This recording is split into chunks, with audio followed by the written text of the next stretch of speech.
आज का जो टॉपिक है वो संबंधित है, रिलेटेड है कुछ जीन्स से। ऐसे जीन्स जो कि जीवाणुओं के, बैक्टीरिया के प्लाज्मिड में पाए जाते हैं, ना कि उनके जीनोमिक डीएनए में, प्लाज्मिड में पाए जाने वाले जीन जो कि रिस्पॉन्सिबल होते हैं। जैसे कि हम लोग जानते हैं कि प्लाज्मिड में जो जीन होते हैं वो बैक्टीरिया के गुणों को, जो है जीवाणुओं के गुणों को भी निर्धारित करते हैं। तो ऐसे जीन जो कि पॉल्यूशन के कंट्रोल में, हेवी मेटल या जीनोबायोटिक्स वगैरह के रिमूवल के लिए, बायोडिग्रेडेशन के लिए काम आने वाले जो जीन हैं, और वो प्लाज्मिड में पाए जाते हैं किनके, बैक्टीरिया के। तो ऐसे जीन का जो है आज हम लोग जो है वो अध्ययन करेंगे। तो वो जानने से पहले हम लोग ये जानेंगे कि प्लाज्मिड क्या होता है। ऐसे लोग जो प्लाज्मिड के बारे में नहीं जानते हैं, तो शुरुआत उसी से हम लोग करते हैं। तो अभी हम लोग प्लाज्मिड के बारे में जो है वो अध्ययन करेंगे। तो ये देखिए, ये जीवाणु है, और जीवाणु में उसका एक जो है वो जीनोमिक डीएनए पाया जाता है, जो उसका, जिसको क्रोमोसोमल डीएनए भी हम लोग कहते हैं। लेकिन इसके अलावा जो है इसमें और भी डीएनए पाए जा सकते हैं, जिसको हम लोग बोलते हैं कि प्लाज्मिक डीएनए। तो ये भी डबल स्टैंडर्ड होता है। यहाँ पर जो है इसको छोटा छोटा बनाना था, इसलिए मैंने इसको डबल स्टैंडर्ड नहीं बनाया है। लेकिन ये प्लाज्मिड भी क्या होते हैं, आपके डबल स्टैंडर्ड जो है वो डीएनए होते हैं, और इनकी संख्या मल्टीपल होती है, यानी एक से ज़्यादा हो सकते हैं, करीब करीब 200-250 तक हो सकते हैं। तो इनमें जो है वो कुछ गुण जो है पाए जाते हैं। अधिकतर जो बैक्टीरिया के जो से संबंधित जो उनके जीन्स हैं वो जीनोमिक डीएनए में पाए जाते हैं, लेकिन कुछ जो है वो जीन्स जो है वो प्लाज्मिड डीएनए में भी पाए जा सकते हैं, जो उसके कुछ कैरेक्टर को, कुछ जो है वो उनके गुणों को जो है वो निर्धारित करते हैं। जैसे कि एक हम लोग देखते हैं एंटीबायोटिक रेजिस्टेंट। तो कुछ बैक्टीरिया में जो है वो एंटीबायोटिक रेजिस्टेंस की क्षमता पाई जाती है। अगर हम लोग ऐसे बैक्टीरिया को एंटीबायोटिक देते हैं तो उनमें उसका कोई असर नहीं होता है। तो वैसे वाले जो जीन हैं, जो बैक्टीरिया में वो गुण हैं एंटीबायोटिक रेजिस्टेंट की, उससे रिलेटेड जो जीन हैं वो ऐसे ही प्लाज्मिड्स में पाए जाते हैं। दूसरा जो है, जिसको बायोडिग्रेडेबल प्लाज्मिड कहा जाता है, तो ऐसे प्लाज्मिड में बायोडिग्रेडेशन के लिए, यानी कि पॉल्यूशन को या फिर जो है जीनोबायोटिक्स कंपाउंड हेवी मेटल को रिमूव करने की, या उसकी जो मुख्य जो कैरेक्टर है उसको दूसरे कैरेक्टर में बदल देने की जो है वो क्षमता जो है ऐसे प्लाज्मिड्स में पाई जाती है। तो जो प्लाज्मिड में जो गुण पाए जाते हैं वो बैक्टीरिया के गुणधर्मों को निर्धारण करते हैं। प्लाज्मिड को थोड़ा सा मैं इलाज कर दिया हूँ, बड़ा कर दिया हूँ, समझाने के लिए इंट्रोडक्टरी चीज़ें कि प्लाज्मिड क्या होता है। प्लाज्मिड ऐसे ही डबल स्टैंडर्ड डीएनए होता है, उसमें एक ओरिजिन ऑफ रेप्लिकेशन का साइट होता है, क्योंकि ये सेल्फ रेप्लिकेटिंग होता है, खुद से क्या कर सकता है, रेप्लिकेशन अपना कर सकता है। तो उसकी शुरुआत इसी रीजन से होती है। सिंगल स्टैंडर्ड इसको बनना पड़ेगा, तो यहाँ से वो सिंगल स्टैंडर्ड बनता है, खुलता है वहाँ से।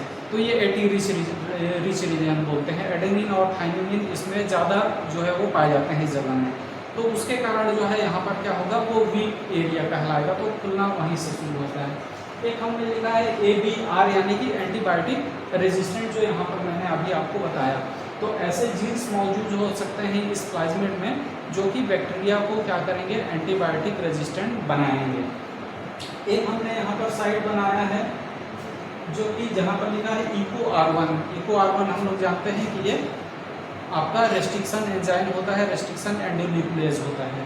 तो यहाँ पर रेस्ट्रिक्शन डाइजेशन के लिए, कि वहाँ पर आके रेस्ट्रिक्शन एंजाइम कट करे, तो ये वाला साइट है। यानी कि बताने के लिए ऐसे ही और भी HEND3 या दूसरे एंटीबायोटिक रेजिस्टेंट, दूसरे जो है आपके रेस्ट्रिक्शन एंजाइम कट करने के लिए एरिया हो सकता है। एक जो है, जो हमने यहाँ पर जीन दिखाया है, वो है बायोडिग्रेडेबल जीन, जो जिसकी बात हम लोग यहाँ पर कर रहे थे, और जो आज का हमारा मुख्य टॉपिक भी है। तो ऐसे जीन भी प्लाज्मिड में हो सकते हैं, जो उस प्लाज्मिड को ही ना, और ना प्लाज्मिड को भी और बैक्टीरिया को भी क्या बना सकता है, बायोडिग्रेडेशन के लिए तैयार कर सकता है, बायोडिग्रेडेशन की क्षमता उसमें पैदा कर सकता है। यानी वो बैक्टीरिया, अगर पॉल्यूशन उनको मिलता है, तो इस जीन के माध्यम से एंजाइम का सिक्रेशन होगा, और वो एंजाइम फिर क्या करेंगे, आपके पॉल्यूटेंट्स को क्या कर देंगे, डिग्रेड कर देंगे, रिमूव कर देंगे। तो ये प्लाज्मिड के बारे में ओवरऑल मैंने बताने की कोशिश की है कि बैक्टीरिया में जो है वो मुख्य डीएनए के अलावा प्लाज्मिड डीएनए भी पाए जाते हैं। उनका कुछ जो है स्ट्रक्चर इस प्रकार का रहता है, उनमें अलग अलग जो है वो साइट्स पाए जाते हैं और इनमें एंटीबायोटिक रेजिस्टेंस और बायोडिग्रेडेशन की क्षमता पाई जा सकती है, पॉल्यूशन को रिमूव करने की क्षमता पाई जा सकती है। तो यही टॉपिक है आज का हमारा, जिसको अब हम लोग आगे जो है वो देखेंगे कि वो कौन कौन से जीन हैं जो प्लाज्मिड में पाए जाते हैं और वो कौन कौन से पॉल्यूटेंट को क्या कर सकते हैं, रिमूव जो है वो कर सकते हैं। तो अगले स्टेप में हम लोग उसको समझेंगे। अब हम लोग इस लेक्चर के जो है वो मेन बिंदु में आ गए हैं, यानी मुख्य जो टॉपिक है हमारा उसमें प्लाज्मिड के बारे में इंट्रोडक्टरी चीज़ें हम लोगों ने जान ली है। अब ये देखेंगे कि वो कौन कौन से जीन हैं जो कि रिस्पॉन्सिबल होते हैं, जो प्लाज्मिड में पाए जाते हैं और पॉल्यूशन को क्या कर सकते हैं, रिमूव कर सकते हैं। तो वैसे कौन कौन से जो है वो पॉल्यूटेंट हैं जिनको रिमूव करने की क्षमता जो है वो प्लाज्मिड में मौजूद जो जीन है उनमें पाई जाती है। तो इनमें जो है पॉल्यूटेंट तो कई सारे टाइप के होते हैं, ऑर्गेनिक, इनऑर्गेनिक पॉल्यूटेंट्स होते हैं, लेकिन इनके अलावा कुछ जो है वो पॉल्यूटेंट जो यानी कि प्रकृति के लिए काफ़ी हानिकारक होते हैं। पहला जो है इसमें है आपके हेवी मेटल्स हैं, भारी धातु जिनको बोलते हैं, उनको भी हटाने की क्षमता इनमें जो है पाई जाती है बैक्टीरिया में और उसमें मौजूद जो है वो प्लाज्मिड में मौजूद जीन्स में। दूसरे होते हैं जीनोबायोटिक्स कंपाउंड। जीनोबायोटिक्स का मतलब होता है जीनो का मतलब अदर कहना चाहिए और बायोटिक यानी कि बायोलॉजिकल, तो अदर देन बायोलॉजिकल यानी कि जो नेचुरल नहीं है। तो जो नेचुरल नहीं है इनमें जो मुख्यतः जो जीनोबायोटिक्स में आते हैं वो पेस्टिसाइड्स, इंसेक्टिसाइड्स ज़्यादा आते हैं, जैसे DDT, TNT वगैरह, क्लोरपायरीफास, ये सारे जो पेस्टिसाइड्स हैं वो आते हैं। इनमें भी रिंग स्ट्रक्चर रहता है और ये रिकाल्सिट्रेंट होते हैं, यानी कि एक बार प्रकृति में आ जाते हैं तो आसानी से जाते नहीं हैं और बहुत ही सॉइल की फर्टिलिटी को जो है वो प्रभावित करते हैं। तो ऐसे पॉल्यूटेंट्स जो कि रिकाल्सिट्रेंट हैं, प्रकृति से जाना नहीं चाहते, 70 साल 100 साल तक जो है वो रह सकते हैं, उनको भी ये कंट्रोल करने में काम आ सकते हैं।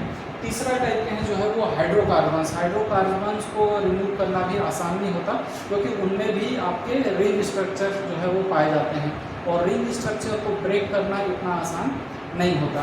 तो ये तीनों टाइप के जो पॉल्यूटेंट्स हैं उनको जो है वो रिमूव करने की क्षमता प्लाज्मिड में मौजूद जो है वो जीन में पाई जाती है।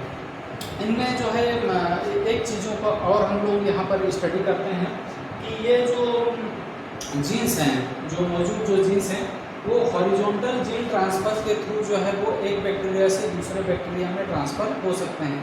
प्लाज्मिड के ट्रांसफ़र को हम लोग भली भांति जानते हैं कि ये कंजुगेशन की जो प्रक्रिया होती है उसमें एक बैक्टीरिया के संपर्क में अगर दूसरा बैक्टीरिया आता है और दूसरे बैक्टीरिया जो रिसिपिएंट है उसमें प्लाज्मिड मौजूद अगर नहीं है तो जिसमें मौजूद है उससे जिसमें मौजूद नहीं है उधर जो है वो ट्रांसफ़र हो सकता है। इस प्रक्रिया को कंजुगेशन जो है वो बोला जाता है। दोनों के बीच में कंजुगेशनल ट्यूब का फॉर्मेशन होता है और पॉजिटिव से नेगेटिव की तरफ यानी कि जिसमें है उससे जिसमें नहीं है की तरफ जो है वो प्लाज्मिड जा सकता है। तो ये बहुत अच्छी जो है एक प्राकृतिक यानी कि प्रक्रिया है बैक्टीरिया में कि अगर जिस बैक्टीरिया में प्लाज्मिड है और उसमें पॉल्यूशन को रिमूव करने वाले जीन मौजूद हैं तो एक बैक्टीरिया से दूसरे बैक्टीरिया में वो ट्रांसफ़र हो सकता है। तो एक से भले दो हो सकता है, यानी कि एक बैक्टीरिया अगर पॉल्यूशन को रिमूव कर सकता है तो 2 हो गए, 2 से 4 हो गए। तो जितने ज़्यादा ये बैक्टीरिया प्रकृति में रहेंगे उतना ही यानी हमारा प्रकृति जो है वो क्लीन रहेगा और पॉल्यूशन को वो सेल्फ जो है वो प्रक्रिया से रिमूव करते रहेंगे। दूसरा, अगर उनमें प्राकृतिक रूप में ये क्षमता नहीं आ पाती है तो जेनेटिक इंजीनियरिंग के थ्रू, बायोटेक्नोलॉजी के थ्रू उन बैक्टीरिया में हम जो है उनके प्लाज्मिड में क्या कर सकते हैं, ये जीन्स को क्या कर सकते हैं, इंसर्ट करा सकते हैं। और ऐसे बैक्टीरिया जिनमें ये जीन मौजूद नहीं था वो पॉल्यूशन को कंट्रोल नहीं कर सकते थे, अब उनमें क्षमता आ सकती है कि वो पॉल्यूशन को कंट्रोल कर सकते हैं। तो अब जो आते हैं कि वो कौन कौन से जीन हैं और वो कौन कौन से पॉल्यूटेंट को वो क्या कर सकते हैं, रिमूव कर सकते हैं। तो एक जीन जिसको टोल जीन कहा जाता है ये भी बैक्टीरिया के प्लाज्मिड में मौजूद रहता है। दूसरा है केम है, NAH है, OCP है, ज़ाइलिन के लिए है, एल्किन के लिए है। इधर उसके पॉल्यूटेंट जो है वो लिखे हुए हैं। टोल फॉर द टॉलुइन, उसको रिमूव करने के लिए, टॉलुइन भी रिंग स्ट्रक्चर है, उसको भी रिमूव करना आसान नहीं रहता है। कैम्फर है, नेप्थलीन है, ऑक्टेन है, जैलिन है और एल्केन है। सभी जो है वो क्या है आपके ऐसे पॉल्यूटेंट हैं जिनको प्रकृति से हटाना उतना आसान नहीं होता, लेकिन बैक्टीरिया में मौजूद जो प्लाज्मिड में मौजूद जो जीन होते हैं वो जो है इसको रिमूव करने की उनमें क्षमता जो है पाई जाती है। ये एक लिस्ट है, लेकिन सभी जो है वो जीन एक ही बैक्टीरिया में पाए जाएं ऐसा नहीं है।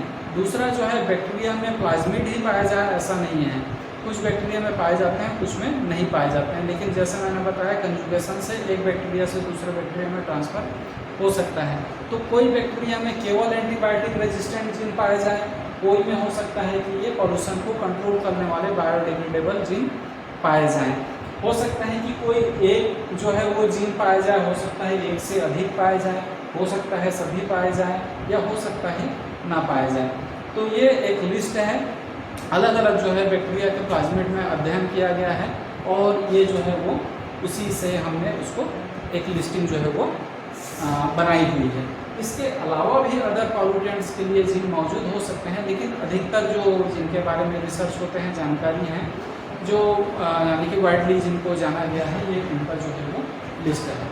तो आज के जो है वो लेक्चर में हमने प्लाज्मिड के बारे में एक ओवरऑल छोटी जानकारी प्राप्त की, लेकिन जो मेन जो हमारा टॉपिक था कि कौन कौन से वो जीन हैं जो प्लाज्मिड पर पाए जाते हैं और वो पॉल्यूशन को जो है वो रिमूव करने के लिए या बायोडिग्रेडेशन करने के लिए रिस्पॉन्सिबल होते हैं, उनको आज हमने यानी अध्ययन किया है। तो मैं आशा करता हूँ आपको ये लेक्चर जो है आपकी पढ़ाई में आपके नॉलेज को इन्हांस करने में ज़रूर भी मदद करेगा। Thank you so much.